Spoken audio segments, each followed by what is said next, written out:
Good evening, good evening, good evening. Welcome to the Reel McCoy podcast. Sorry, I just looked at the thing. I'm sorry. Oh, my feelings. That was a rough start. Yes, a little bit, We buddy. sent you a message I should have sent like 10 minutes ago, and we Yeah, should have a little spoke bit. about it. We're gonna get to that. Sorry for the rocky start. Welcome to the Reel McCoy podcast. I'm your host, Mephisto, and always with me, my good friend, Oh My Feelings, and my co-host, of course. What is the Reel McCoy? The Reel McCoy is your weekly movie podcast where we send you off to watch a movie. You watch it, come back to us, and we break it down, geek on it, nerd on it, and dissect it to its very tiny, difficult, and sometimes enjoyable parts. To interact with the show, you can always DM me on Twitter at Mephistos or on Instagram at Mephistos79. You can always email the show, the Reel McCoy podcast at gmail.com. If you watch us on YouTube and if you want to watch us on Twitch, you're more than welcome to watch us on Twitch at the Reel McCoy podcast, twitch.tv/the Reel McCoy podcast. That is their simulcast. We don't have a guest today, but it's all right because we're going to talk about Swingers from 1996, written by Jon Favreau. Written by Jon Favreau, not directed by Jon Favreau. Not directed by Jon Favreau, but starring Jon Favreau and Vince Vaughn. And I believe this is Vince Vaughn's first major role. First or major breakout. role, yes, but not his first role in a major film, which we'll get to. Okay, cool. To start off Also, the show, Heather Graham's first big role, Heather and Graham's- also Ron Livingston's as well, because after this he got Office Space. Oh, cool. Heather Graham, I went through her IMDb. She did a few tiny little bits and pieces, sometimes TV, sometimes that, but really minor roles. Yep. Why don't we dive deep into our first kind of first segment of the night, which we send you off to All My Feelings, and we get the breakdown of what's behind the screens. Production take 2.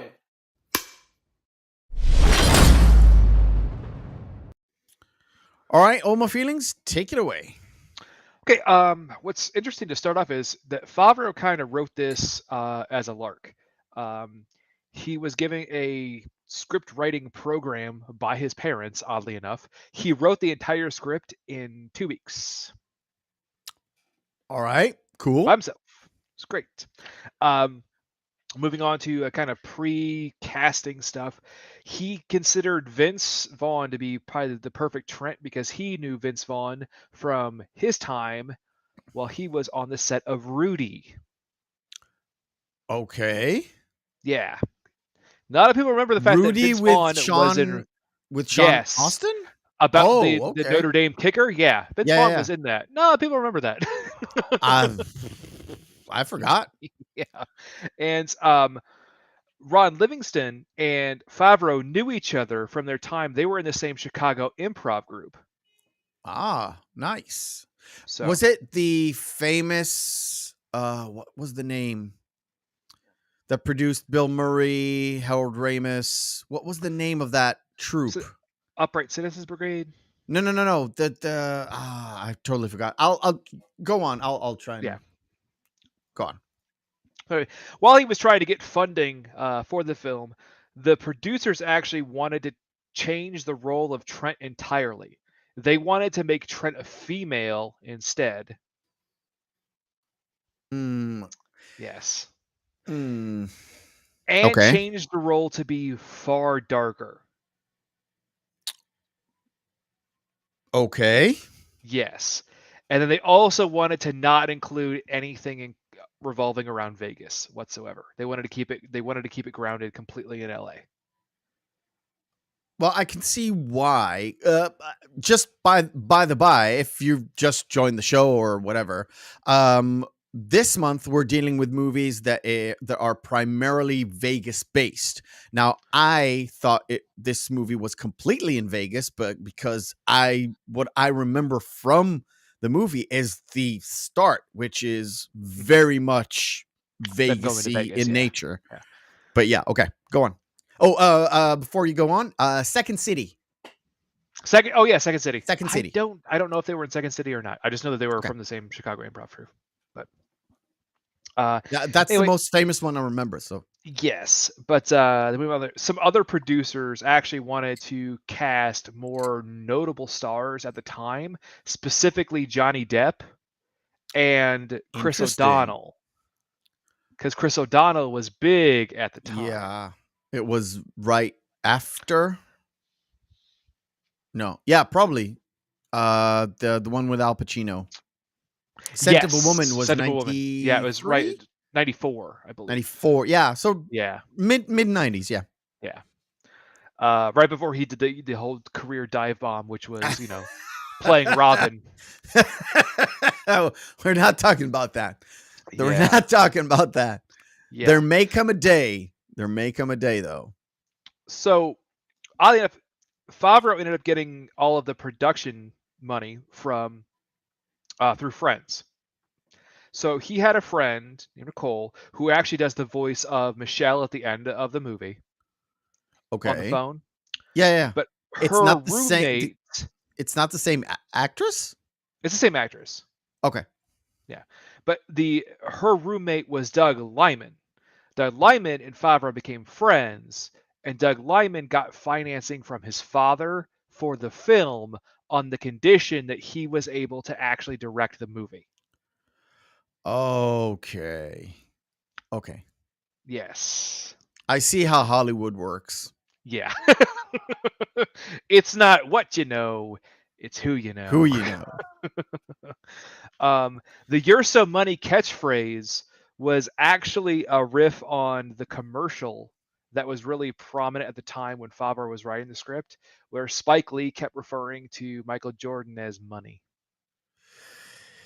Yeah, not to be like completely racist, but I thought it was very, very much like a black thing rather than a white thing. Then I thought maybe it's just an LA thing. I think it was kind of an LA thing. It seemed to me out of place. Yeah. Keep going. Sorry. Jon Favreau actually used his actual car. Oh, his shitty Cavalier. whatever cabriolet, whatever. It was the Cavalier, and then Cavalier. Sorry. Then he also had the topless the Mercury, the car that Vince Vaughn drives. That was also his car as well. And then also they used Jon Favreau's actual apartment for Mike's apartment. So that was actually Favreau's actual apartment. Okay. Which makes me think, because you remember the apartment in Chef from 2014? Mm-hmm. To me, it kind of looks the same with extra bits in it. Yeah, so that might have actually been his too. So I have no idea. We haven't reviewed Chef yet, so we'll maybe. On the side of actual filming, what's really funny about this is that the movie was actually shot using what they call short ends.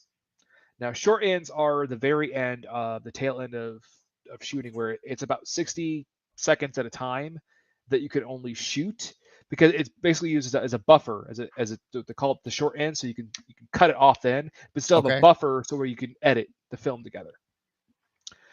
Now, that means that a lot of the scenes were actually shot 60 seconds at a time.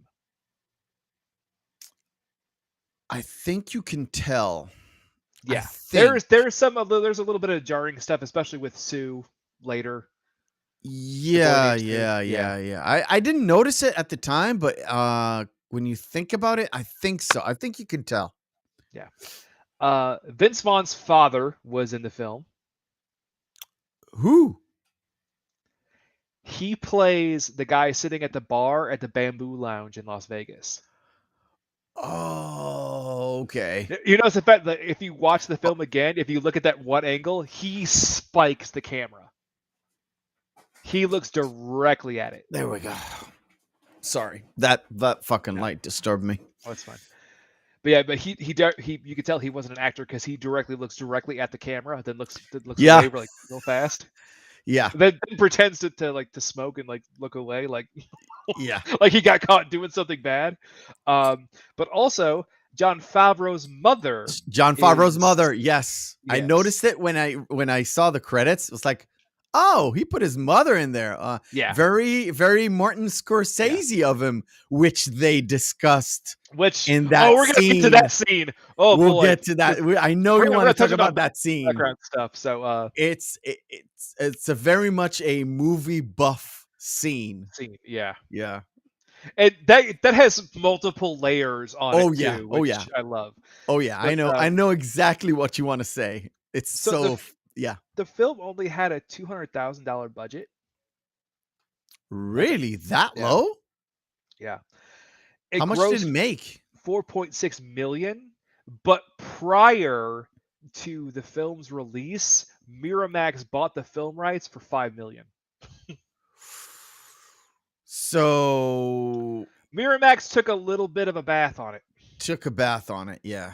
Well, you know, I think I don't remember. I remember we discussed it. Maybe it was off podcast that Harvey did a lot of indie film. Like he financed a lot of these indie films around like mid 90s or like Yeah. and some of them did good, some of them did but for the most part all of them did very well when you look at the span of time. So by the time Yes. 2005 2006 they all made their money back out of DVD in sales, spades, yeah. like all that's so a lot of Swingers, if you want to call it a cult classic, not really a classic, so an indie classic, I would say.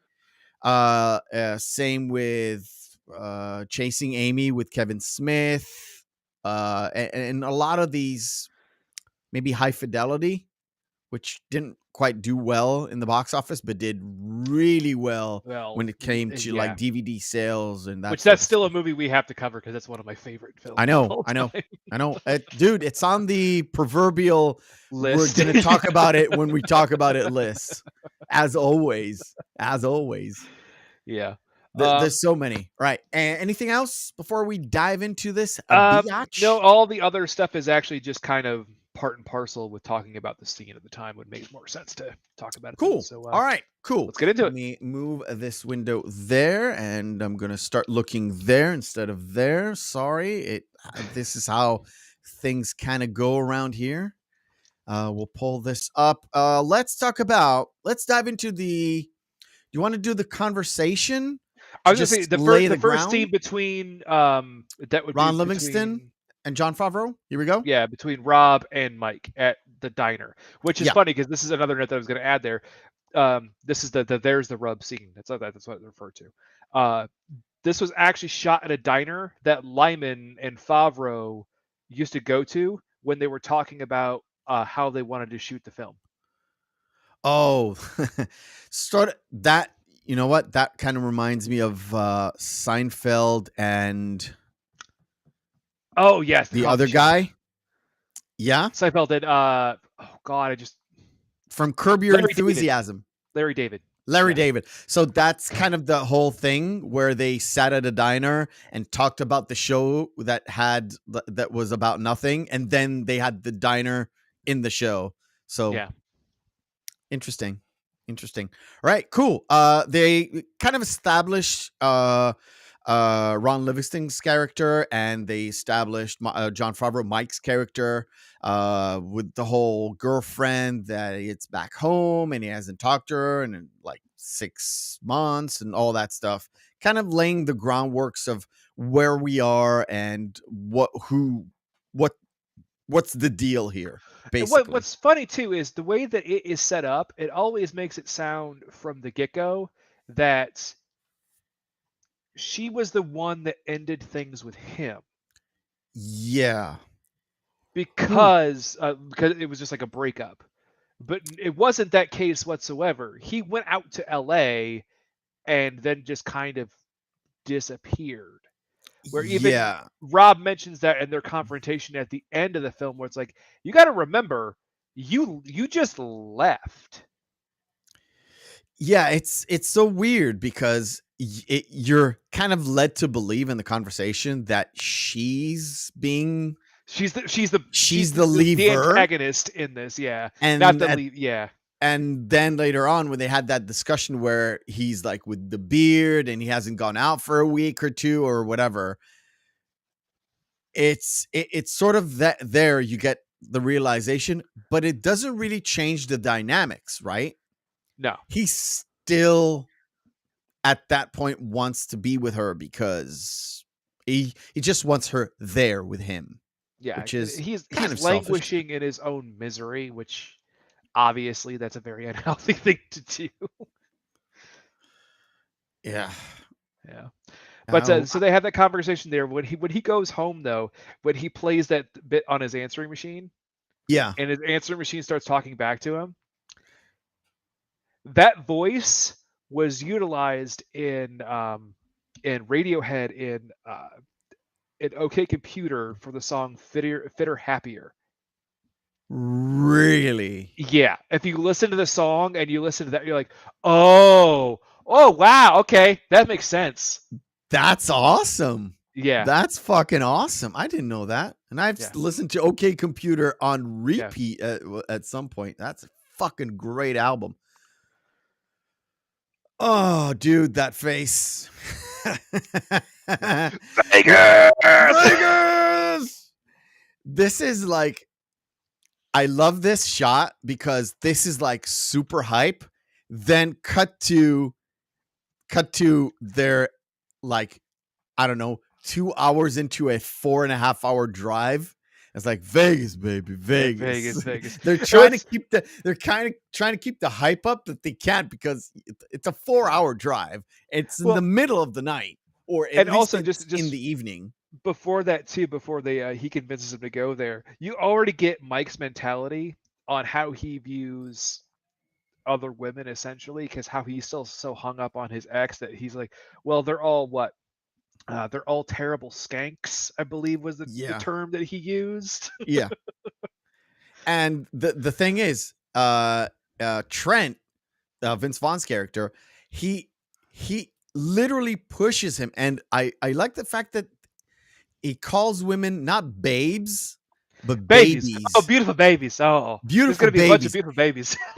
It threw me off throughout the movie. It's like, who talks like that? There is actually Nobody talks like that. really fucking funny bit at the end we're gonna discuss about Vince Vaughn. That's a true story. But You can say it we'll get to now. that. I can say it now, and I'll jump to the waitress.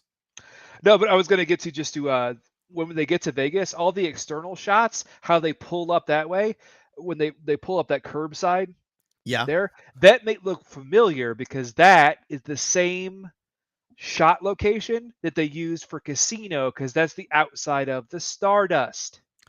Not the Tangiers. Cheers. Yes. Yeah. But everything on I the did notice inside, that. what's funny is they mentioned this in that one scene we're going to talk about when they're talking about films and people Yeah. copying stuff. Where said like you can't film inside a casino; that's way too expensive. Because they shot this, all the interior shots are done at a different casino that was off North Fremont Street, which is on a completely different side of Vegas. Which Yeah. that's a bad part of Vegas. Yeah, it's Vegas B-side or something. Yeah. And it really kind of dawns on you when they walk into the casino and it looks old, but it's supposed to be 1996 or 5. Yeah. And it's after Vegas has been Disneyfied, as we kind of So there's corporatized, to put it that way. corporatized, not Disneyfied. Yeah. Yeah. It's not PG. Yes. Cool. Do you want to hang around this scene? I don't think there's not much to say about. They're trying to. The whole point is the facade of them having suits is all because they want to appear to be high rollers. Yeah. In order to attract higher class women. And the thing is, he did not realize at what table he walked up to, which is so funny. Or what was it? It was $100 buy-in. Yeah. And he's like, I took out It's $300 $100 a cash. hand. Yeah. That's it. It's like, And like you said, skanky women, and they want to do the high roller thing to get like real good babies. Ugh, I hate it.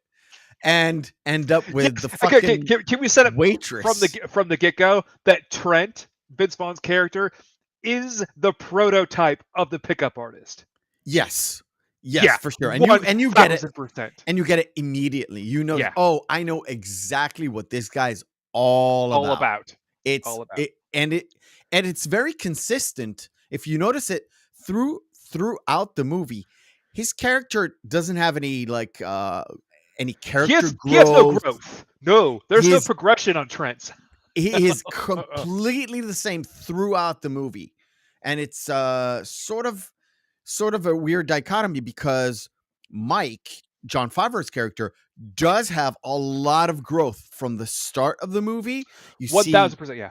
You see some sort of progression. Then you've got the big fall when he calls that woman in the bar 17 million times We're in a row. gonna get to the Nikki scene because that, like, Jon Favreau, I'll give him the utmost credit because I have not cringed so hard.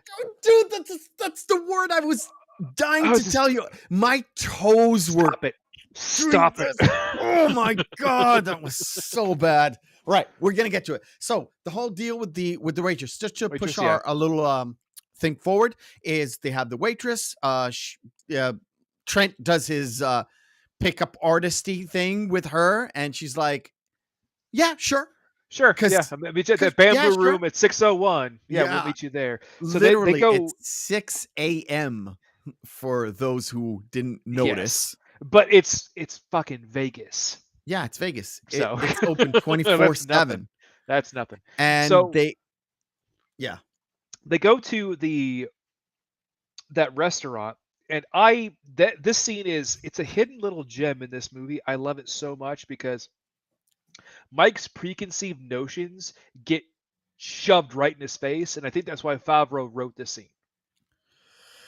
Yeah, it seems like Favreau or Mike is Favreau in real life at that particular point. Could have been. It might as well be. And yeah, I'm not sure. Maybe Vince Vaughn is very close to Trent, but we don't know. We don't know. No. But no, when they're talking about, he mentions 2 cups of coffee and he orders his food, and also the Age of Enlightenment, where he's trying to make a cute little joke. Yeah. And what is his immediate thing? To put her down. To be like, oh, well, why would some sleazy waitress know what I meant? And when she walks by, and she goes, yeah, he says, well, we got to hurry up. We need our food. We're like, take it easy, Voltaire. And he just gets slapped in the face. It's like, yeah. All your preconceived notions were wrong, huh? Yeah, exactly. But it's so, you would expect that behavior from Trent rather than Mike, right?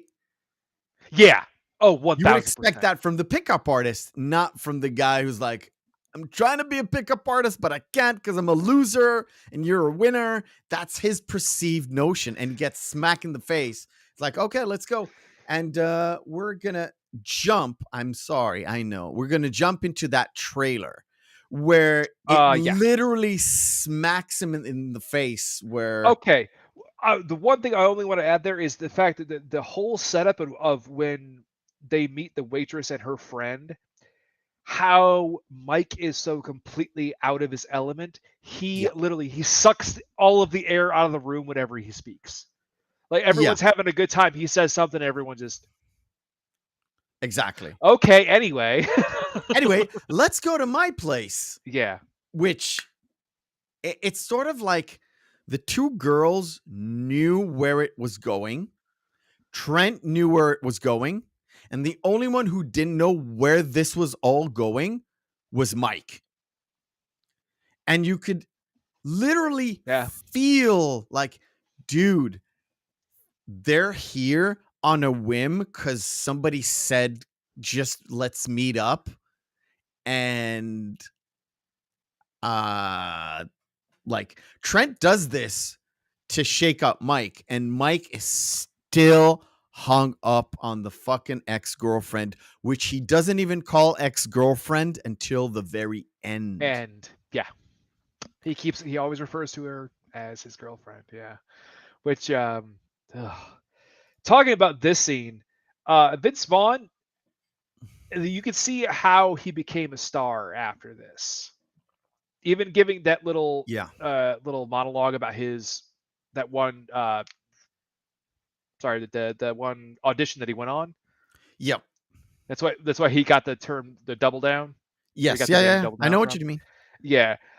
Just that you could see how he became a star, but then even after that, you could tell that character cares about his friend, because as he is about to hook up with the waitress, he goes, "1 second, I gotta go check on him," and he sees them like this, and he's thinking, "Yes, I got my friend out of his rut."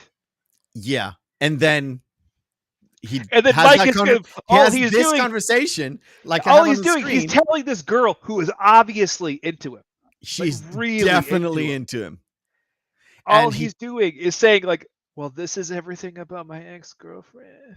yeah, and the fact that that his relationship with his ex-girlfriend was on a rebound from another relationship that Ship was on for another 6 years. How Serious, yeah. old is that woman? Yeah, Yeah.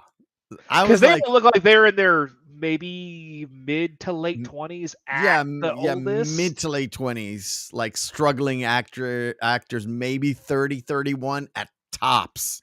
So maybe she Yeah, was talking about her relationship with her high school sweetheart, and then they yeah, broke the up. And then, timeline didn't fit, but yeah, but he had to put in the writing because it because seems it funny. fits so well. Yeah, because it's Yeah, like, it seems well, funny. it's a rebound. Well, I was the rebound. How long was she with the other guy beforehand? 6 years.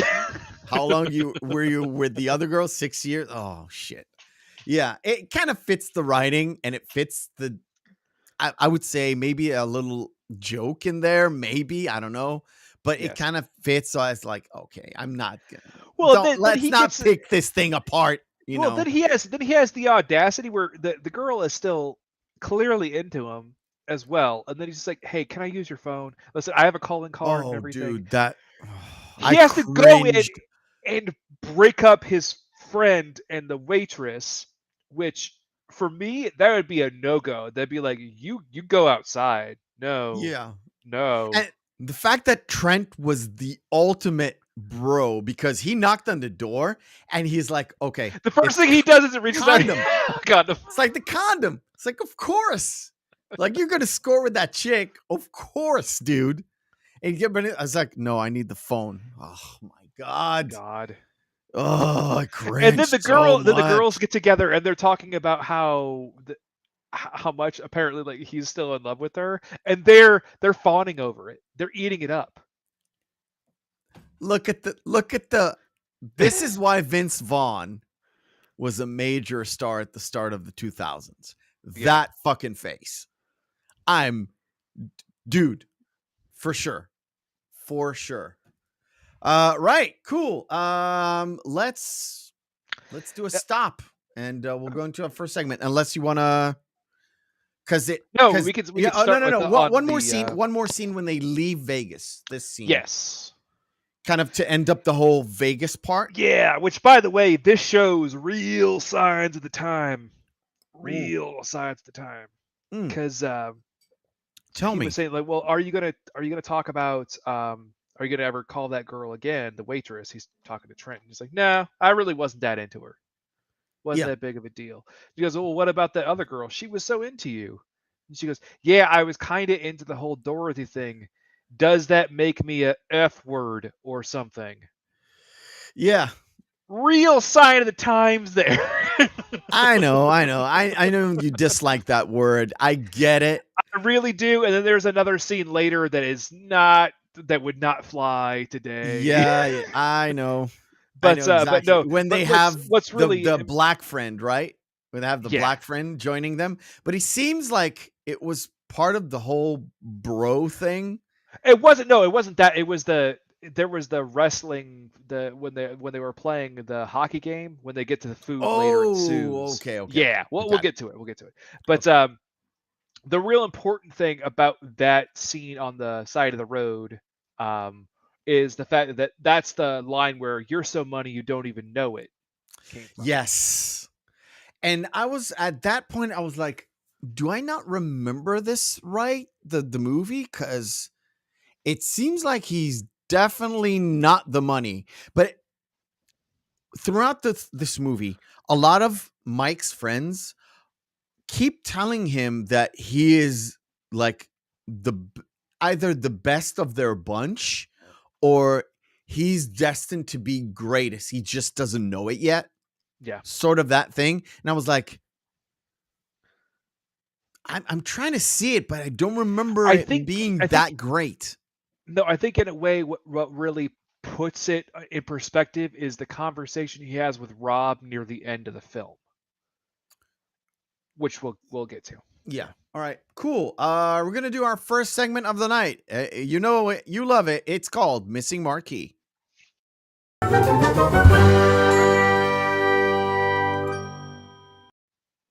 What is Missing Marquee? For the uninitiated, we take 10 posters, we take their text written off, we present them to you and to All My Feelings, and he and the chat need to guess which one this is. You're going to have to give chat a lot of time because these are extremely easy. Oh, okay.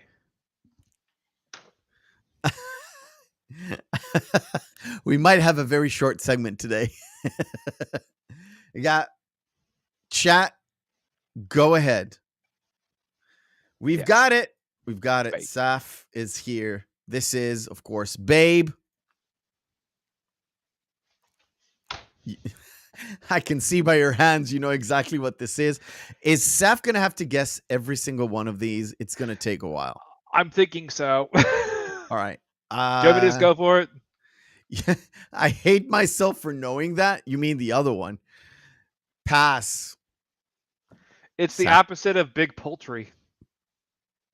No, this is Chicken Little. Exactly. It's the opposite of Big Poultry. Oh, okay. Fine. Is Twitch faster? Probably. Yeah.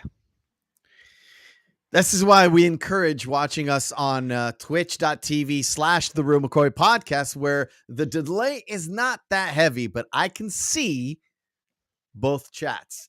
This is, of course, not witches. It is Hocus Pocus. Hocus Pocus. I told you all. Oh, yes, this is Inspector Gadget.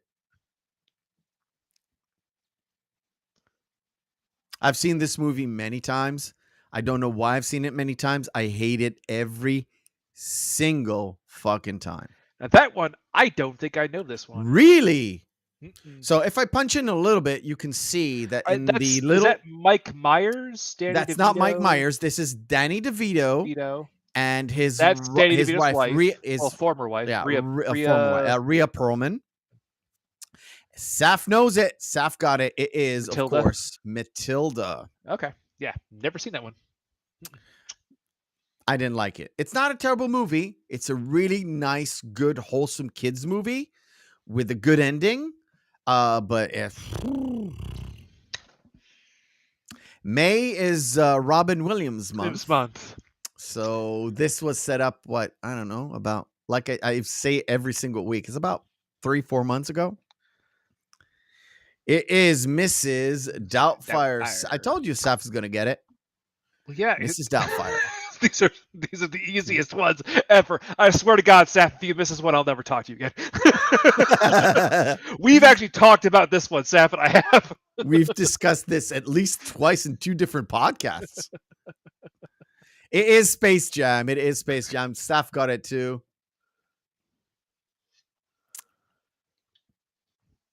Tricky. He might not know this one. Might not know this one. It is a kid's movie. He might show it to his newborn.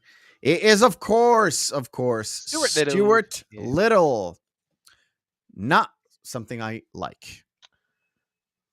I think this is the most difficult one of the bunch. It is Michael Caine. It is Sean Connery. It is old. Saf says pass. This is not Lawrence of Arabia. This is not Lawrence of Arabia, no. It's about Africa. It is not Arthur. Arthur, no. Arthur was definitely not in Africa. No. This movie is called The Man Who Would Be King. King. Okay. The Man Who Would Be King. I don't think I've ever seen that one. 74? I think. Again, Robin Williams. I can punch in a little bit because it won't ruin the entire thing. This movie is, I think it came out 84, 86, somewhere in the early 80s. And it is very relevant to today's American politics.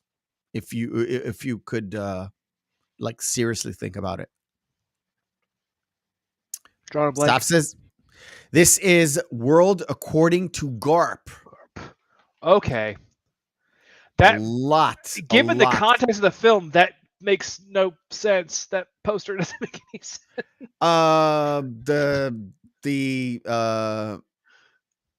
The plane inside the house. It was one of the pivotal scenes. No, I mean the photo with him on the foreground, and he's seeming happy about it.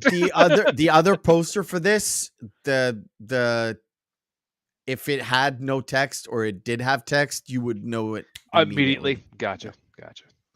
And there's one that I tried to look for, which is basically a baby with a globe, and the baby's like trying to touch the globe, but in all of those pictures, the text is not written off. But yeah. Gotcha.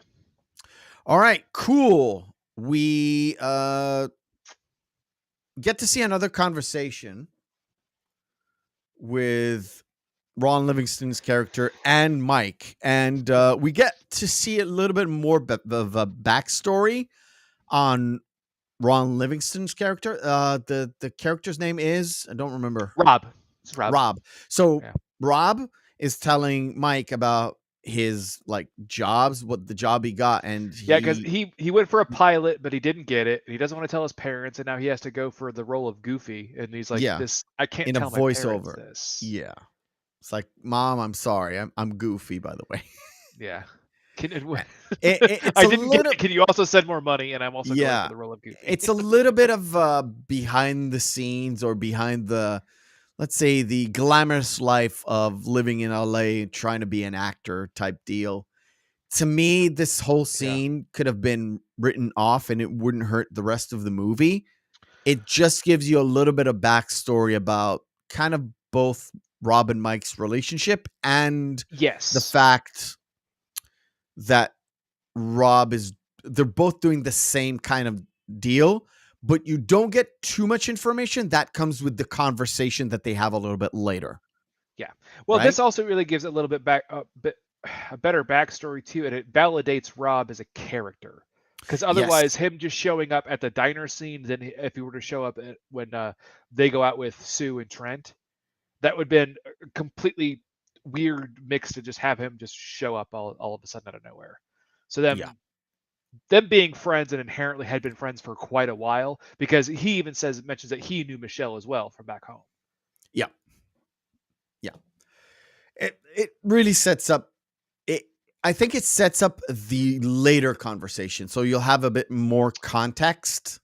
Very much so, yeah. Rather than give you any sort of good like character progression or something meaningful, it's just a little bit of a backstory. So you when you get to that more meaningful conversation, that's where you'll get the sort of the back. So the conversation would flow rather than him stopping and saying certain things to make you realize, oh, this is where it comes from. Okay, I got it. Yeah. So I know you want to talk about this scene and the delivery guy. Yeah, there was just the only thing beforehand. What's interesting about this too is it sets up the very, I'd say, bro-esque way. It sets up the whole group dynamic, possibly. The way that they right? really set up everything, because they're at Sue's, and you can see it the way that Sue's place is set up. It's old pizza boxes. It's that he has a foosball table. He has empty beer bottles all over the place, and they're sitting around playing the Sega Genesis at the time, which Yeah, I think they're playing NHL '94. yeah, or 95, whichever one. Yeah, but the entire time they're being completely antagonistic toward each other. But it's supposed to be like, "Oh, you the bro," and what's every other word that comes out of Sue's mouth? Oh, dude, Bitch, yeah. bitch. Oh, you're a bitch. Oh, bitch. Ah, bitch. It's like, what are you, Freddy Krueger? It was like me looking at the mirror. I say bitch all the time. Yeah. And I But didn't even grew up in LA. Sorry, Anaheim. Yes. Yeah, We'll get to that. We'll get to that. But By the way, just before we, do you know the term floor pizza? Have you ever been to college? Floor pizza is the yes. pizza you order that was left over and it was on the floor because they're literally sitting almost at the floor. Mike is literally sitting on the Sitting on floor. the floor. So that's Well, no, floor he's actually pizza. he's sitting in a small lawn chair, technically. Yeah. Yeah. Technically. Granted, it's like 2 inches off the ground, but technically Yeah. he's sitting in a chair. But they're basically on the floor. Yeah. So floor pizza. So floor beer, floor pizza, all that stuff. Gotcha. And they go out. Wait. No. So no, Yeah. that one scene. So with the delivery guy who came in, because it sets up the fact that they have that really bro-esque thing going on, where they pause the game so Sue can give Mike money for the food. Yeah. Right, because Mike's like, I'm not paying for all this again. So when he goes out to get to the delivery, Trent was still messing around with the game and made like cut open Wayne Gretzky on there. Was like, look at him, look at his leg shake. It's funny. So then they're wrestling around like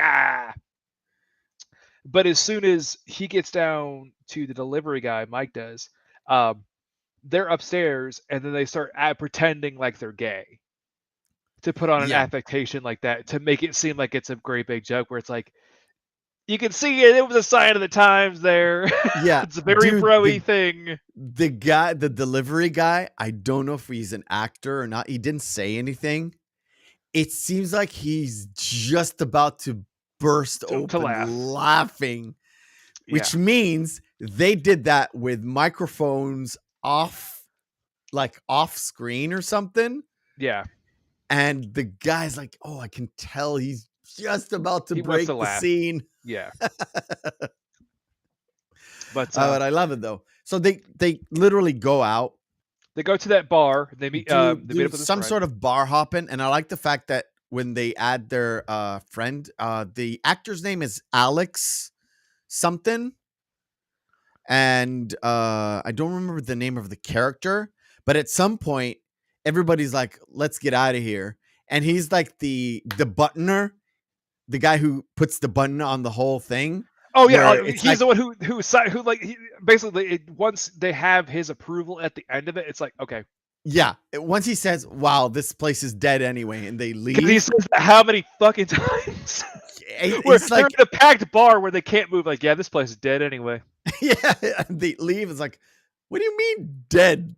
It's like they're literally, you can see they're literally like inches from each other. Yeah, and he had to shove people away. It's like, dead? I don't know what you're talking about, dude. Yeah, but that's like the bros. That's a lot of bro stuff. But then right after that, then they have the movie scene. The movie scene, yeah. So we're going to talk about this for the next 20 fucking minutes. Okay. Because first, the way that it's all set up, it's set up exactly like a Tarantino scene. And Favreau did this on purpose. Oh, the thing I told you backstage or at the start of the podcast, if you noticed something in Sue's apartment, I'm going to go back to it. Yeah. It's front and center. Well, not to mention also the other director that they mentioned. Yes. Taxi Driver. Taxi Driver. With Scorsese. Like, on the like corner there. Yes. Let me move to wait. Can't really do that. Oh, the fact I love the fact that when they move from like place to place, everybody is in their own car. That's very LA. Yeah. Nobody rides sideways. You don't have to carry you anywhere. You drive your own car and get to the place where we set up in advance. Everybody's with their own fucking car. But how when they're right. talking about that, Mike mentions the fact that Tarantino is derivative because he stole everything from Scorsese, and even Sue mentions what you don't even like the slow motion walk line. Yeah, shot from Reservoir Dogs. Reservoir Dogs. It's like Yeah. And he also mentions in this scene too, where he goes, "It's way too expensive to ever shoot inside a casino. That's why no one ever does it." Which harkens Just to that. did it. It's really hard to capture one frame of this, the whole frame, the whole like setup of the cinematography of this whole shot is where the camera's like literally turning around. Like yeah. the camera's around the people and you get shot and the back of the head of the person who's in front of that guy. So it's really hard to pinpoint a shot where you can see all of them because you really can't. And that was the whole point. Is like the opening scene of Reservoir Dogs where they talk about Madonna and the big dick, remember? Which we covered. That reminded me of that scene. It's like sort of a fourth wall within a fourth wall within a fourth wall breaking. Yeah. So that's 16 walls, by the way. You notice that the music changes to 70s when they do the Reservoir slow. Yes, and when they move to the next place that they're going to. Favreau, yeah, I saw what you did there, and I love it. Yeah, and they do a little bit of. I don't think it was complete slow motion, but it was where the frame kind of jumps. Yeah, it's very, very subtle, so it's not 24. It's like 23, 22 frames or 20 frames, so it jumps, but it still kind of looks slow motiony. Yeah. And like you said, with the production being, we're shooting this by 60 seconds, kind of fits. Mm-hmm. They move on to the party, the like sort of party where all the actors go to. The one thing, besides the fact that, I will touch upon that, Mike kind of disturbs the whole Trent and the woman with the cigar thing. He kind of disturbs that at some point. No, he's supposed to not look and such. Oh yeah, well yeah, technically, yeah, but in a way, he kind of pushed it forward accidentally. But more than like him failing out miserably every single time. But what's really important in that scene too is it does set up these different things where how much Mike sees himself as this loser that no one likes. Listen, like his one friend's like, yeah, we worked on the pilot together. The friend that they met before, that came with them to the party, and this guy who walks up to him like, "Big Mike, how you doing, buddy? It's so good to see you." Yeah, and they have that lengthy conversation, and he walks away. And Rob's like, "Who was that?" He goes, "I don't know. I don't know who the fuck this was." And immediately, I thought, this is what everybody knows about fucking Hollywood, or at least I know about it, and I've never been there. It's like, a lot of these people have done like very tiny roles here and there.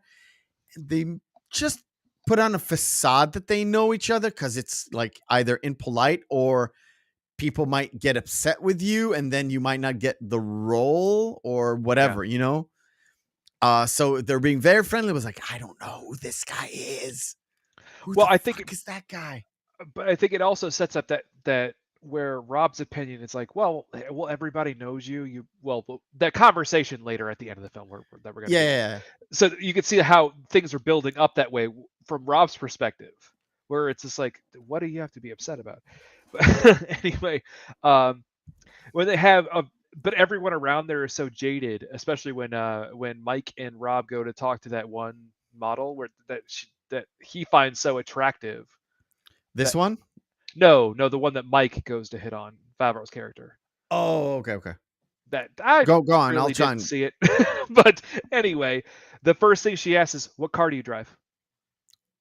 Oh, yeah. Yeah.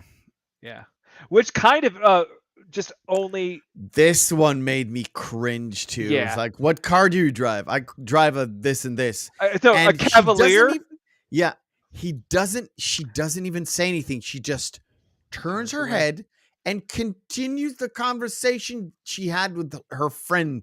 Just like she's being blocked by Ron Livingston. Yeah, He's like, oh, yeah, that is exactly what I expected out of LA. which in a way, it's sort of even though Mike's initial assertion when he was having that conversation with Trent at the very beginning before they go to Vegas about how they're all just skanks in a room trying to get to meeting someone who can help further their career, and I don't want to be that kind of guy. Kind of proves his point here in Yeah, the scene, I know. which is like that's a terrible outlook on life, and you really shouldn't think of people that way. But technically, you're kind of right in this situation. Yeah, I know. Which is a sort of a weird dichotomy where you want to say no, don't. It's like no, I agree with you. Yeah, God but damn it. you are right here. You're Doesn't yeah, mean you're right you're in every situation, but you were right here. exactly. And of So course, anyway, anyway, when Trent kind of talks to the cigar lady and he understands, oh, I am not putting my dick in crazy. oh no, that you notice the music change as Yes. he has that realization where it's just like, oh no, Yeah. It was maybe I don't want to know. yeah, exactly. And he goes back to the group, and here comes the butler. He's coming in. This place is dead anyway, and they leave. Well, Trey goes, yeah, maybe we should get out of here. It's like, yeah, let's get out of here. This place is dead anyway. And they move on to the next bar, where let's jump into the Nikki thing. So the whole group kind of pushes God. Mike to go and talk to Nikki, Yeah. and Well, actually, he goes up there just to get a drink. yeah, And that's then right.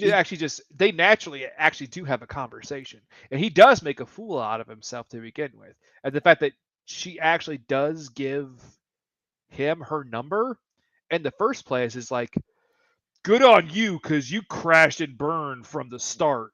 Yeah. But the thing is, as soon as they start the conversation, even though Mike is completely going off the rails, you can see in her eyes she is genuinely into him. So Nikki is Yeah. definitely, oh, I like this guy. He's talking shit. He's probably nervous. So she's very accommodating. Mm-hmm. Very accommodating. At least that's the feel I got from it. And either it was good acting or good writing or both. You can see, oh, this is exactly where they're going. Now, if you watch this for the very first time, you're like, oh, so this is where the tide is turning. Mm-hmm. And when he scores the number, he does sort of similar to what Trent did, but in reverse. So when Trent gets the number from the cigar lady, he goes to the group and he's like As he's tearing the walking, he's number. tearing the number up. He's tearing the number. And Mike does the same thing, but he doesn't He was tear the playing it number. as a He's joke. jokingly tearing the number. And it was like, I like it. It's a nice little setup and the payoff. payback Yeah. in terms of it's like a 5-minute deal or 7-minute deal, which I like my setups, and I like how things are kind of written but not written. So you show it to me, not write it and not tell it to me. I love that. So he gets her number and he gets a serious talking down to by the entire group. Well, Dude. no, it's only just Sue. It was only Sue who was the one that was talking him down, because it was after when they were leaving, Sue bumps into that one guy who looks like he's kind of like a gangbanger, and they have that confrontation where again, Oh no. all they I'm talking about no. Before that, he came back to the table and they tell him you have to wait 2 days before you yeah, call, sorry, yeah. which sets I up thought the you were talking whole. setting up later. No, they're like, It oh sets up well, the no, later you in need the to wait, evening. and you need to wait Yeah, at it's least a couple of days, and then he asks Trent and Susan, so how long are you guys going to wait before you call her back? 6 days. yeah. No, they say the standard is 2 days, but Trent says it slowly becomes 3 days that you have to wait, and Yeah. of course everybody knows you have And to wait at least 2 what days. does Mike say? He's like, well, what should I do? Wait a couple of months and say I found her number in the jeans, call her and say, I found your number in my jeans. I don't know if I met you, if I fucked you or not, or what. Yeah. And they all say, "Oh, that could be a great move. That could be that could be a great Trying to move." be And hyperbolic, and they're all just like, yeah, that's a good idea. You that's should a do good that. idea. Yeah, so I'm just referring to this conversation just so Yeah. the crowd knows exactly where we are. And of course, this place is dead, so you have to go. And they leave. So this is what I was referring to. Sorry about that. I Yes, jumped ahead. this one. Because Yeah, this is that's the fine. big It's fine. dressing down scene from Sue when he has that confrontation with the gangbangers, because he pulls a gun on them, and again his whole thing where he just keeps calling everybody. When was this a Yeah, thing where everybody bitches. just call each other a bitch for 5 minutes straight? You're a bitch. No, you're a bitch. No, you're a bitch. No, you're a bitch. I'm sorry, we don't have that in my country. In my country, in the third bitch, somebody's getting knifed. I thought that would have been a punch thrown or something, but no, No, knife. he pulls a gun. Most typically, a box cutter. Well, I I mean, am well, that's in genuinely Israel. not joking. I am genuinely not joking. Yes, but so Unless somebody's like from a gang or from a mob or something, then you get shot in the face. But typically, if you get a bitch moment, it's box cutter. Somebody has one. yeah, but so they have that little confrontation there, which also oddly enough brings up a point that we kind of glossed over initially when they were at the party. Rob asked Mike about Sue, like it's Yeah. like because his dad was a fan of Johnny Cash, his name was a boy named Sue. Yeah. So, but also it's like, be careful because he's crazy. I saw him just grab a guy's face and just smash it on the curb. Yeah. And it gave me And a lot of teeth- like his teeth on Yeah. the curb. It's like He's like, American History X did it like 3 years later. Yeah. I was like, okay. But anyway, but no, that set it up. But then Mike immediately tells Rob, "Oh, but don't worry about it though. He's a good guy." And by the way, him showing Stu those kind of shades there. dresses up like. Is that a Johnny Cash shirt? No, it's just a bowling shirt. Just a bowling shirt, right? It's That not was really a very Johnny Cash popular shirt. and when the swing renaissance in the 90s Yeah. happened. That's why this movie's called Swingers, obviously. Yeah. Obviously. The fact that he goes all like ghetto and he says, And then well, this is what he says in line. But you don't understand, because I grew up in LA. You grew up in fucking Anaheim. which is suburbia of LA ish. It's no, never mind. It's whoever knows a little bit of the US. Anaheim completely is different area definitely than LA. definitely not LA. Yeah. But Yeah. but then immediately Sue turns the condemnation that Mike gives to him back on him, going, "Well, what about you? Yeah. All you do is complain. You've been out here for how long, and all you've done is bitch and moan about your ex-girlfriend, and how about you want to get laid? I know this because it's all you ever fucking talk about. Are you ever going to make a move? Are you ever going to do anything?" And that's when Trent goes to Mike's defense. It's just like, Yeah. "Hey, shut the fuck up." That kind of, like we said with Trent, very one-dimensional because you know exactly who he is throughout, and he's definitely in Mike's corner. Like not really a bro, but like a friend, and he's a womanizer. That's it. That's Trent. He will be his wingman, his hype man. He will be his friend and defend him and try to push him towards women and being a pickup artist. And maybe even like understand the world of, as dogs in my neighborhood go crazy. Yep. Yep. But then, so then after that, there's that whole bit of the worst scene you could ever fucking watch, where you're just like, just stop it. Oh my god. This scene, if you watch this for the first time and even the 17th million time, if your toes don't curl out of fucking cringe, there's something wrong with you. I believe this is the cringiest moment in the entire movie. Right now I have not seen a scene in a film that hasn't made me this uncomfortable just due to a social interaction in I can't tell you how long. This is cringe personified. Yeah. It is it is Mike not listening to good advice. Whether it's good or not, we don't know. But or you know what? If he would have stopped after the first fucking phone call, it would have been fine. It would have been fine after the first phone call. And he calls, and then he calls again to explain, and then he calls again to explain, and then on the third call, when you think you are dead and buried, he calls her the fourth time, and then when you think, please, dude, stop. I was sitting in my office at work watching this for the second time, and I literally out loud said, dude, stop. And he calls her the fifth time. She picks up mid. Well, no, it was the fifth time. Do not call me again. Well, the fifth time, no, he's saying, hey, again, this is Mike. I think we don't know where I don't know where this is going. This is completely on me. You know, it's not you, it's me. I think we need to take a break here. It's like, what the fuck are you talking about? It's as if they had like a month relationship or something all condensed into like 4 or 5 phone calls. And she picks up the phone. It's like, it's Mike, never call me again. Don't call me ever again. Yeah. Click. And you're like, oh, so you were there. And as soon as she like does that click, you know this guy is rock bottom here. It's like rock fucking bottom, which is unfortunate. But it allows for character growth.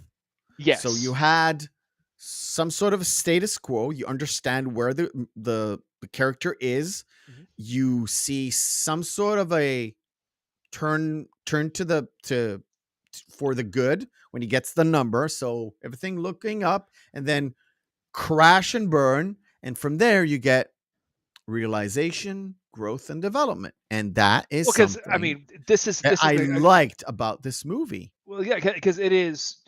And again, I mean, Jon, as I mentioned before, Jon Favreau wrote this in 2 weeks. I mean, it is stereotypical paint by numbers, act 1, act 2, act 3. Yes. I mean, it follows the same narrative that every story has ever had since the dawn of fucking time. And it works. And it works for a reason. Yeah, I know. The fact that, and this is why a lot of the new films that I've watched lately have that sort of problem. And even if you don't know anything about movies and don't know, and dude, I'm a stupid head.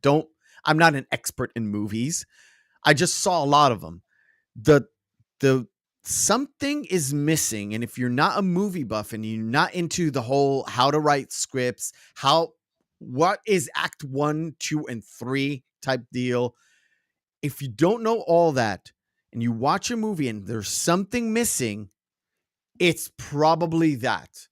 The well-constructed script, build up, bring you up, bring you down, setting you up, paying it off, all those little story elements that are there. And when you watch some movies, not all of them, something is missing. It's probably all the new Star Wars. Don't get me started, because we'll be here 17 million years. Yes. It's missing from Star Wars, and it's missing from some, not all, of phase 4 Marvel. That's true. That is very Hero's true. Journey. Hero's Journey is very much paint By by the way, numbers. everybody, do not go see Morbius. I know they are I've trying heard to insert it as Morbius. part of it. It's fucking terrible. Haven't seen Morbius, and I'm waiting on the Batman really to go bad. digital. Once Batman goes Which I think digital, it's supposed to be on HBO Max should come on HBO Max on and Monday. Amazon Prime a day or two later. So Yeah. I'm gonna get to watch it. I'm gonna get to watch it with the wife and see how she feels. Currently, it's another Batman movie. Not again. That's Yeah. why we didn't go and watch Spider-Man together. But I'll wait on that. Anyways, so Rob and Mike have sort of a definitive conversation, which, like we said, you kind of understand that Mike was the one that left to LA and left the ex-girlfriend. This is where they kind of realize as a viewer, oh, that's why things happen. This is the reason why. This is what happened. And sort of it's a self-flashing of Mike, like flagellation. I was gonna say flagellation, but I thought about fucking farts. So that'd be flatulence. Yes. Okay. So self-flagellation, dude. My mom told me that she knows she watches the podcast, even though she kind of watches it after. Yeah. And she said, well, sometimes you say these words and I don't understand them. I need to get a dictionary. It's like, Mom, this is English. It's very simple. So it's self-flagellation. I can't. It's about farts, dude. Self-flagellation of Mike, of why did I leave her? Why did I do this to myself? Yeah. I'm a loser. I'm a this. I'm a that. I did this to myself, which kind of leads on to the happens to have a conversation with Rob, and then the phone call. Well, I was gonna know because there's a lot before the phone call, because the phone call is at the very end of the film. Yeah, I know. But the most important thing about that conversation that Rob has with Mike is the fact that he states it so clearly that immediately brings Mike out of his rut. Oh, you're 100%. Right. Sorry, the phone call is right at the end. It's at the very end, yeah. Yeah. Before the last scene with Trent, which there's a funny story with that too. But so they're having that conversation where essentially Rob is the one who gives Mike the true real facts of the matter, stating everything from his perspective. He says, I came out here because I saw that someone like you could make it, and if you could make it, I could make it too, because you're my friend and everything. Yeah. But he also mentions the fact that you have to remember too, you left her, not the other way around. And she may have, it's really unclear who really ended things, but I think it was really more her who ended things. But she had the right to, because, you move all the way across the United States away from somebody to start a new life, technically. Yeah. To chase a dream. You think that things are probably going to end. Yeah, I would imagine so. It seems like it wouldn't be such of a shock, right? But it kind of is to Mike, and he doesn't realize it. That's the whole point, right? Yeah, because Mike is so self-absorbed. Let's be honest. He is jaded and extremely self-absorbed. Yeah. And that's, again, a point that Rob brings, because look at all the things you have right now. You don't look at the things that you have. You only look for the things that you don't. Yeah, and it kind of brings back to the fact that everybody calls Mike the money, which is everybody sees what he accomplished, but and apparently he'd only been out there for 6 months too. Like, he's like, and he hasn't. I got an acting role in a movie, and I got a commercial. It's like, that's in 6 months. Yeah, that's pretty good. That's pretty fucking big. Yeah, if you're a technical nobody, that's pretty good. Yeah. Right? Yeah. That's really fucking good. Right. So they go to the swing club, which is awesome, by the way. Well, no, what's funny too is there's that big the bit of reconciliation between Sue and the rest of everybody, because he goes Yes, like right he gets before. Yeah. out of his funk because Rob brings him out of it. What's really funny too is this is not the way a normal person would act. Not per se. I mean, they may put on the act that they're okay to placate their friend, to convincing them that they're okay when they're still kind of dwelling on things. But it seems as though Mike is just immediately after that conversation, he's like, I'm good. Yeah. Let's go out. Exactly. It So- seems like it's just the thing he needed to hear to start off. to Yeah. start him off. And speaking of the other thing that he needs to hear in just 1 second, they end up going to Sue's, and who's at Sue's place hanging out with all of them? Oh, all the fucking group the that he game pulled a bangers. gun on. It was like, Yeah, it's like, what the yeah, fuck? I met him at Roscoe's. We had chicken and waffles. I bought him chicken and Yeah. waffles. It wasn't a big deal. We're fine now. They're okay. In fact, they love Trent. Yeah.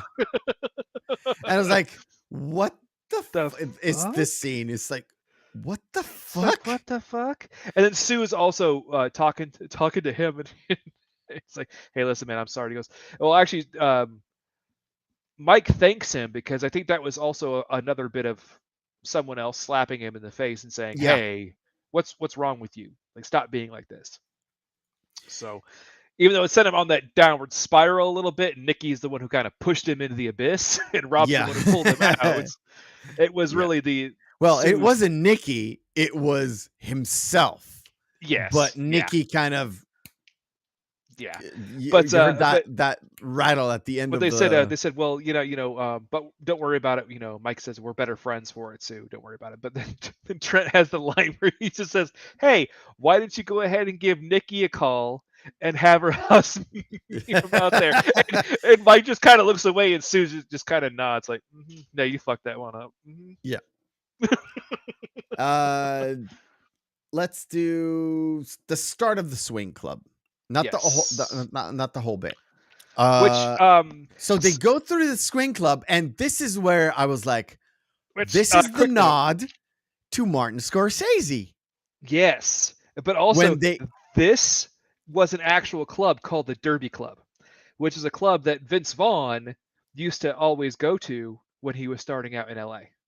Nice. And he knew the people Nice. there, and the band playing there is why I mentioned it to you backstage of like it was Big Bad Voodoo Daddy. They had a hit called they actually play it in there, the You and Me and the Bottle Makes Three tonight. Yeah. They played their other like kind of hit called Daddy-O, and I kept thinking of like, wait, didn't they have another one? And I was like, Hell. It's like Hell in the Afterlife. You Serious Strife. It's like, no. And I had to look it up, and I'm like, no, that was Cherry Poppin' Daddies. And like, so what was the other big swing hit? I'm like, so with the other one, it was Zoot Suit Riot. They did Zoot Suit Riot. We're like, nope. Had to look that up. No, that was Squirrel Nut Zippers. That tells me absolutely fucking nothing. But no, the thing is, all the bands, all all of those prototypical ska, like swing before ska became a real bigger thing, because ska Yeah. had more pop punk influence. This is like big band swing stuff okay. with a little bit of rock influence on it. But all those bands sounded so similar, I had to fucking look it up because I could not tell the fucking difference. No, Saf, it's not Tiggle Bitties. I'm Bitties. sorry, you nincompoop. No. Jesus Christ.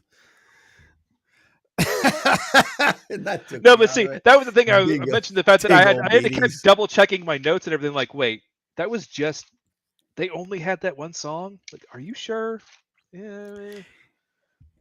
Anyway, And before we go on a deep dark path where we have to call F.U. Tone on the phone and talk to him a little bit more. Before we do that, so we're in the swing club. We've got Mike. We've got the group. There's a weird conversation between Sue and his girlfriend, and you get the idea not where a girlfriend, just a girl he hooked up with. And he's like, I was going to call you on Monday, but he's like, well, are you? Well, no, he said I called you on Monday. It's like, are you sure? Because I was home all day. the thing is, she seems like a girlfriend, but he treats her like fucking dirt. But Dirt? she keeps staying there. And was like- I love the fact that Trent is just poking the bear the whole time. It's like, yeah, by the way, Yes. you know, when we were out playing football, you didn't mention anything about making any calls. I didn't see you make any calls. I was like, dude, you're blowing your bro's cover, man. Stop. Stop. All right. We'll take a short little break from this movie to bring you Screen Fighter. Round 1. Fight. What is Screen Fighter? Very, very nice. Okay. Screen Fighters, we take two movies, pit them together, and see which one is the best one. If there's no discernible difference between the two, both really bad, both really good, we fall on our criteria, which is Friday evening, Saturday evening, out with the boys, out with the girls, out with your significant other. Which movie will you pop in? Bam, bam, boosh. And move this a little bit here, move a little bit there, and go. Let's put us down there. Ooh, Right, chat? that's- Chat participation is most welcome. Beetlejuice or 2001 A Space Odyssey. Dude, Space Odyssey is the better movie, but I would pick Beetlejuice in a vacuum because Space Odyssey is a slog to go through. Yes. It is Kubrick. It is Hal. It is very special, but oh my God, I would prefer Beetlejuice and just have a good time. And again, we're using this on the metrics where not which is the better film. Well, if we I both would like admit, both no. the I movies, would admit that 2001: A Space Space Odyssey Odyssey is a is better the film. better film. Is a much better film. Has like tons. You can talk endlessly about it. Cultural, like just Cultural cultural references, impact. everything was phenomenal. It is a phenomenal film, but it is very long. It takes a whole while to get to the point where it's basically the last 40 minutes is really significant. Yeah, that's fair. The last 40-ish minutes is really significant. I saw Beetlejuice more times than Space Odyssey for sure.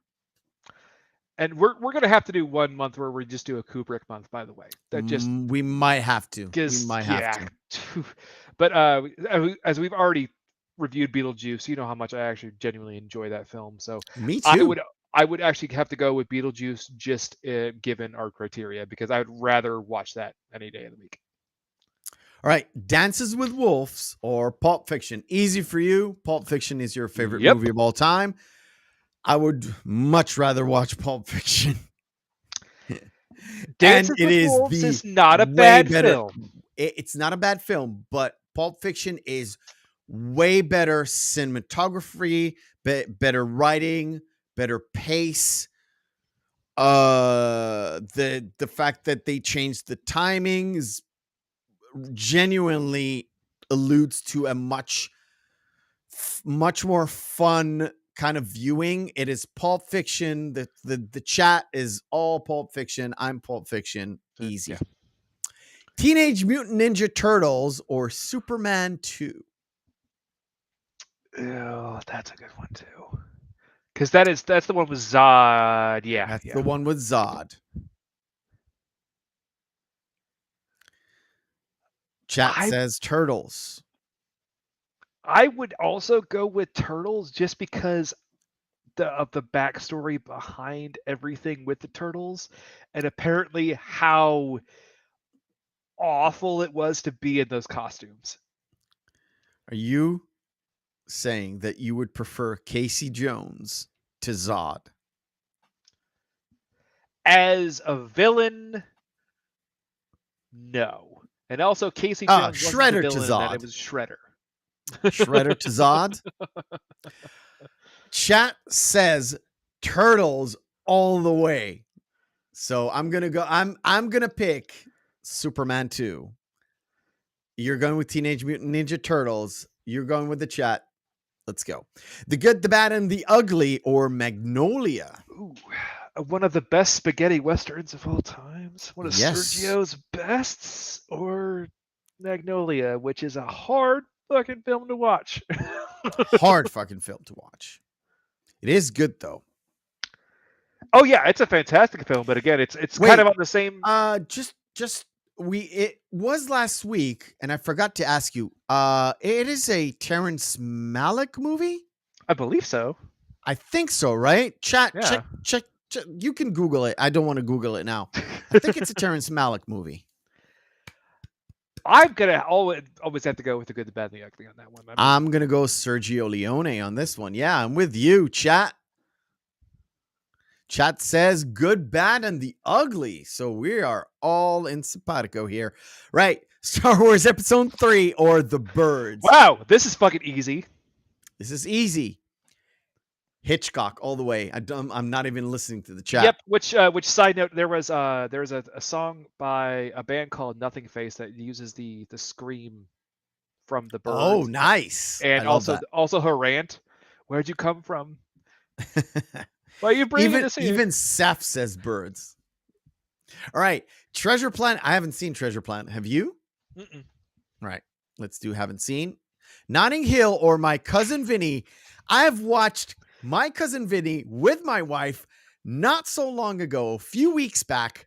It is this one just became the easiest choice. Good. This is so good. My Cousin Vinny is fucking fantastic. It is so fucking good. It is absolutely so good, right? Yes, I know people say, "Oh, Marissa Tomei won the Oscar for it. She didn't deserve it." Joe Pesci should have won the Oscar. Yeah, should have watched it. Pesci was fantastic in that film. So good. That movie's so fucking good. Pirates of the Caribbean: The Curse of the Black Pearl. That's Caribbean's #1, or The Last Action Hero. By the way, have you seen the Johnny Depp Amber Heard trial? If not, you should. Definitely have it in the background. It is hilarious. Want to talk about like the best film that I've seen all year? Jesus Christ. It is so good. The trial, I mean. Right, Pirates or Last Action Hero? What say you, sir? Chat says Last Action Hero. No, sorry. Saf says he likes Last Action Hero, but he would go with Pirates. I am also going to go with Pirates. Because what they should have done is they should have just stopped at that film. They should have stopped at Pirates 1. I agree. I totally agree. I am going to be in the minority here. I like Last Action Hero. There's a bit problems with it, but I would go with Last Action Hero. Chat says Pirates all the way. You say Pirates. It is Pirates. I just say that was kind of the start of the downside of Schwarzenegger's career, that dip that he had in the mid 90s. The only thing that was a little bit of a bump in there that was good was True Lies. True Lies came out after Last Action Hero. I agree. Big Trouble in Little China. Just put it this way: the film that we reviewed, done. Yes, done. Last pairing of today: Police Academy. Wow! So this is easy. Blade Trinity. Easy. The one that killed Blade as a comic book hero in cinema for what, almost 20 years? Because the new Blade there is still in pre-production right now. Don't get me started. New Blade is PG Blade. I hear silence. I hear Police Academy. Chat knows what's up. It's gonna be Police mine's Academy. Definitely Police Academy. Yeah, I mean. Cool. That is it. Little Mermaid or Cheaper by the Dozen. It's going to be Little Mermaid for me. Never mind. They're both Disney. They're both terrible. Right. Cool. Yep. Just do this, that, and this, and that. Cool. All right. So Mike grabs his balls and he starts chatting up a lovely, very well-dressed, very well hair put together, pre-tits out Heather Graham. Yes. Because this was what, 2 years before? Not a great capture for her. I was going to say that was 2 years before Boogie Nights. Yes. Man, Oh, you're shit. messing. That you're was a messing bad. up the screen That was a grab. bad freeze frame. I'm gonna put it back up. That's a bad freeze Whee! frame, dude. Oh no. But what's so great is too, she actually has that version of the 50s kind of the jazz, the big swing kind of hair Yeah. too. Yeah. I like it that she's dressed to be there at that specific club, and Yeah. he's kind of it could have been anywhere. So they have a bit of a chat, and this is like um birds of a feather type deal right from the get-go, I would say. But Yeah. Mike doesn't realize it, but she does. Yep. At least in my mind, is like the moment she kind of gets to talk to him a few sentences, she understands him, but he still doesn't understand her Mhm. yet. When they go out to the car, that's where he Well, has his realization. No, what's funny is the fact that they have that whole setup where again he initially blows it, Yeah, for sure. but For then sure. what really saves him is the fact that he continues the conversation and him actually letting go in a way where he says like, well, I just got out of a relationship and everything, and she mentions the fact that so is she, so they're in simpatico there, so they have that to discuss, Yeah. and they're And also talking about that's their career that's path. where I thought she knows what's what, and he still And doesn't. what's funny too is the fact that he doesn't immediately put on this big facade that he's some big shot. Yeah, He he's sort of doesn't he he's doesn't out of take his shell, let's say.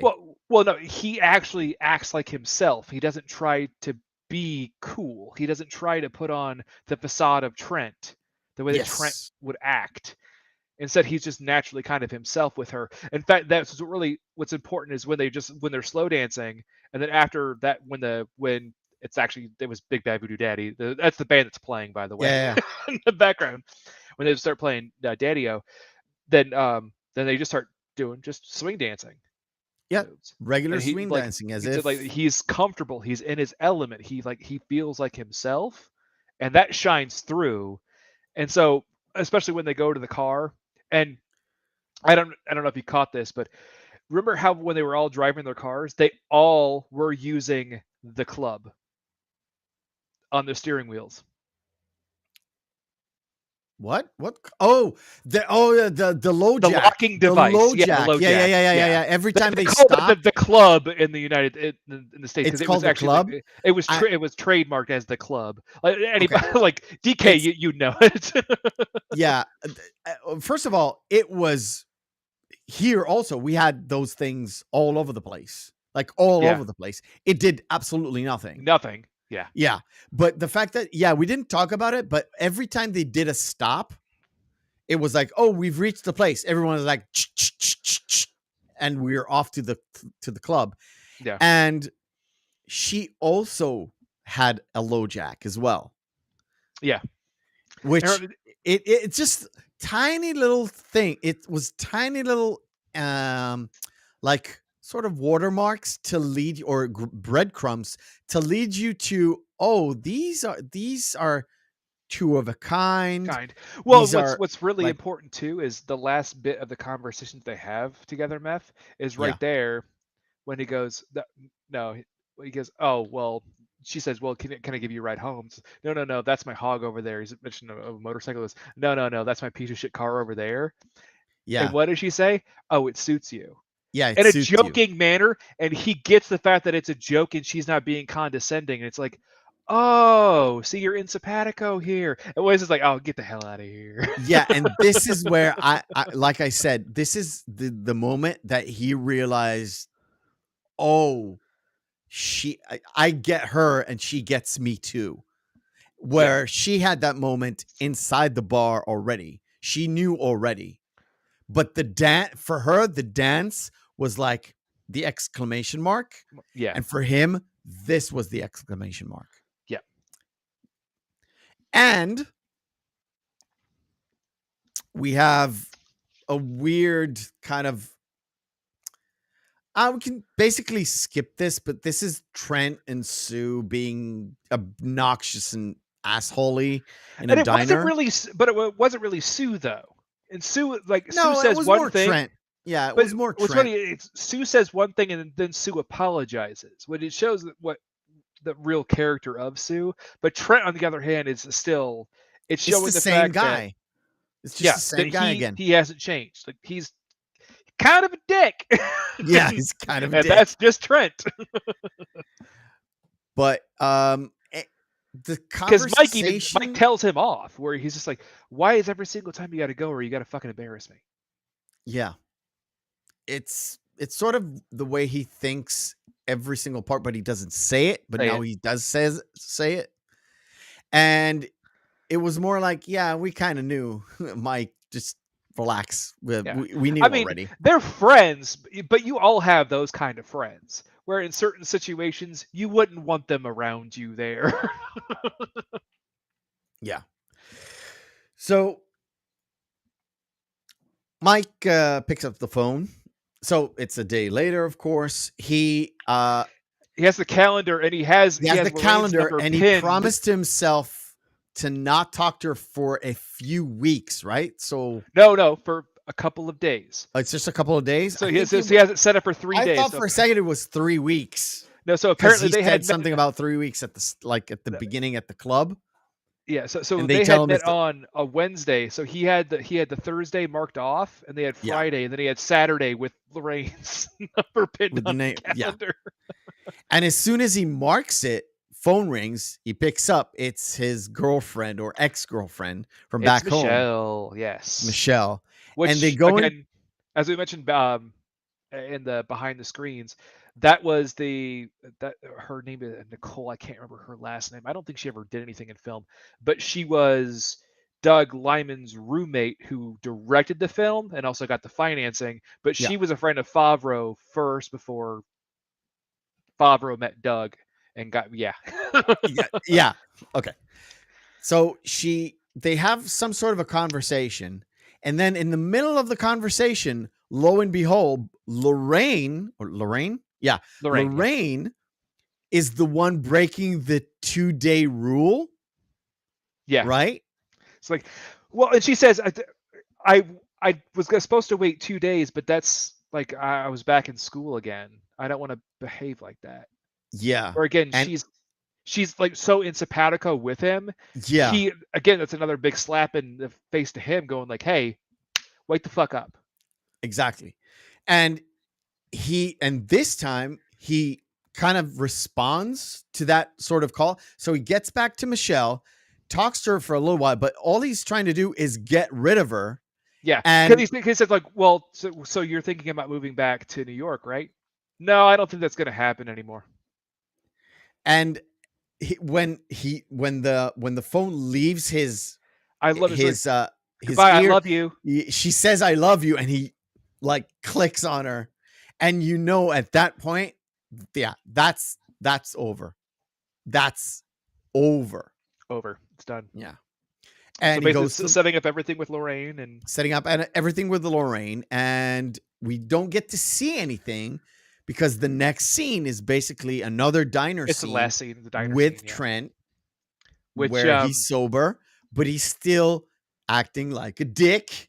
Well, yeah, because it's funny because he's hearing the story where first and foremost he is admittedly shocked that Mike has finally given up, and he's like, "Yeah, all right, I'm so happy for you," but also, yeah, check her out. Look at her, just waving at me. And what I wanted to mention was this is actually a true story. Interesting. This happened to Vince Vaughn, but it was at an airport. Obviously. Vince Vaughn actually did this. Oh, I would say if you ask me in a vacuum, if it was a true story, who did it happen to? I would immediately say fucking Vince Vaughn. Vince Vaughn. Yeah. It seems like it's that sort of type. But no, it was the same thing where a woman was waving and everything and trying to get her baby's attention, and he thought it was to him, so he kept doing the same thing back. So striking out the very most egregious way, I would say. Yeah, And that is basically it. that's it. That is where the movie ends. Yep. Cool. Let's do a wrap up before we do everything else. You start this time. I usually start this, but you start this time. How many times you watched it this week? A couple of times, probably. 3. 3. Okay. 3 Cool. total. I still think it's a great cult little comedy. For a first-time writer to pull this off, I thought it was fantastic. Given the budget of only $400K, with what they had to work with, turned out to be a pretty good movie overall. It had a good cohesive narrative. There was no real big plot holes in it that you can kind of poke in to or anything. It's just kind of, it's pretty easy. It's an easy 96-minute watch. That's a full runtime, including credits. I Yep. mean, soup to nuts. There's nothing fancy about it. There's nothing really that spectacular about it. It's just a good classic little comedy. Yeah, I agree. I watched it a long time ago. I think it was around 2000-ish. So I didn't watch it at the theater. I watched it on a DVD or maybe even on cable when it came on, because I didn't know anything about it. Didn't know anything about Jon Favreau other than the fact that he had a guest star in Friends, right? He was Pete. Yeah, he dated the boyfriend of Monica for a while. He was the super rich guy. Yeah. He was super rich guy and wanted to do MMA, and he had the zone of terror. Yeah. You know what I mean? Other than that, I didn't really know about Jon Favreau. I don't think at that point I've seen Made, which is another Jon Favreau and Vince Vaughn collaboration. That's correct. Yep. Mm-hmm. So kind of. Well, then also he was in a lot of Vince Vaughn's comedy stuff throughout the early 2000s as well. Yes. Like but the breakup, he plays his brother. He plays some ancillary characters throughout that. So I think Vince Vaughn's way to pay him back a little bit too. So. To me, Jon Favreau was Pete from fucking Friends. Like, I've seen him here and there, but it wasn't like any big thing. And the first major Jon Favreau stuff I've seen him is Iron Man. Yeah.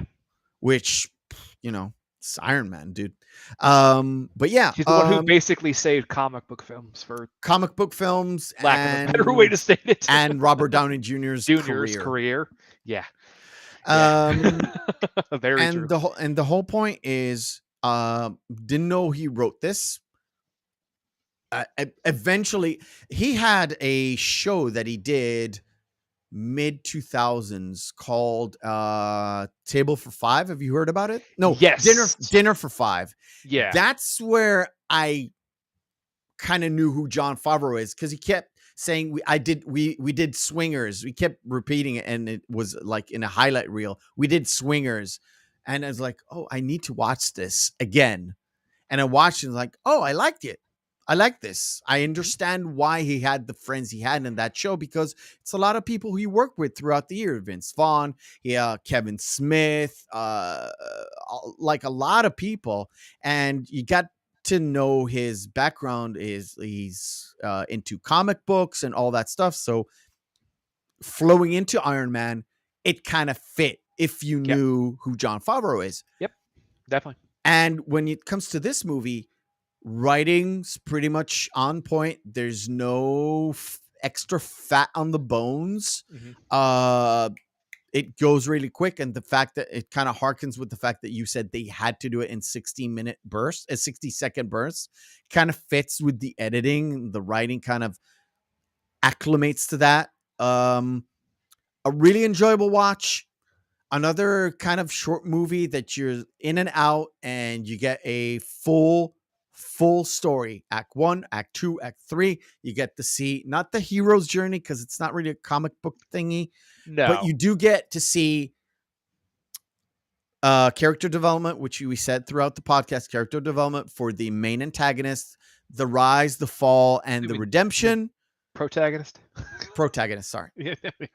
Did I say antagonist? Yeah. Yeah, sorry.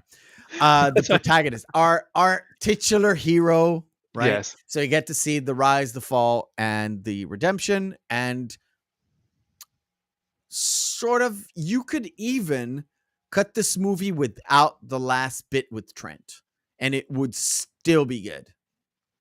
Oh yeah, no, it could have ended with him on the phone with Lorraine, and then just talking, and it could have just smash cut to black roll credits. Smash cut to black and credits. Yeah, and it would be because it said the exact same story, but it was kind of more they had that little extra little story, the personal story that between him and Vince that he wanted to kind of add in there as a little bit fun, as a little tongue in cheek kind of thing, and it also showed the fact that he is letting people know also that he has moved on, that it is something that he has changed as a character. So it wasn't needed. It was superfluous in a lot of ways, but it did kind of just re-emphasize that point. Yeah. But again, you can take it, you can leave it. Otherwise, a very good watch. Plus, if you happen to watch this podcast and us going on and on about it, and you haven't watched Swingers, go watch Swingers. There's no real big spoilers in it. It's a really good watch, even if you know everything about the movie. Yep. It's a really, really great watch if you want to just pop in. All right. We try to end each and every podcast with a little bit of actual movie. Again, by the way, can you hear the noise that is in the background? Okay, it's good. Nope. There's actually a big dump truck, garbage truck in the street, making a lot of ruckus. All right. We end every single try to end every single podcast with a little bit of the movie itself in the segment we call the short version. Okay, here we go. The short version. The only difference is if I forget about her or just pretend to forget about her. Well, that sucks. I'm not going to be one of those assholes. Vegas! Vegas, baby! Vegas! Vegas, baby, Vegas. Got an 11. You always double down on 11. I know. Sorry, you're a winner. I'm the fucking loser. I'm the one who should be sorry. Listen, why don't you call a friend and have her meet the three of us at the Bamboo Lounge at 601? You got it. All right? So fucking money. That was like the Jedi mind shit. See, that's what I'm trying to tell you, baby. Girls love that kind of stuff. How's my place? Yeah, that's great. It's a rebound. We were rebounding. We lasted for 6 years. Mom, hi. I didn't get that pilot. By the way, I'm goofy. You can make their heads bleed on this one. Make somebody's head bleed. Or in playoffs. How can you even compare the two, man? Tarantino completely fights everything from Scorsese. He's terrific. Fucking blood came out of his fucking mouth. He's nasty, man. Nice guy, though. That guy's cool. Cool. All right, man. Nice to see you. I'll give you a call. All right, take care. All right, man. Who's that? Mike, you just looked right at her. Oh, come on. She didn't notice. Yeah, she did. Laugh all you want, but if you call too soon, you might scare off a nice baby who's ready to party. I grew up in L.A. Anaheim. Whatever, man. It's different out here. Mike? Nikki, great. Did you just walk in, or were you listening all along? Don't ever call me again. I got an agent that specializes in magicians. How good am I doing? Dance with me? Okay. Fun. The red piece of shit over there. It suits you. Get the hell out of here. All right, bye-bye. Goodbye. I love you. Hello? You can call back. No. Why not? Didn't occur to me.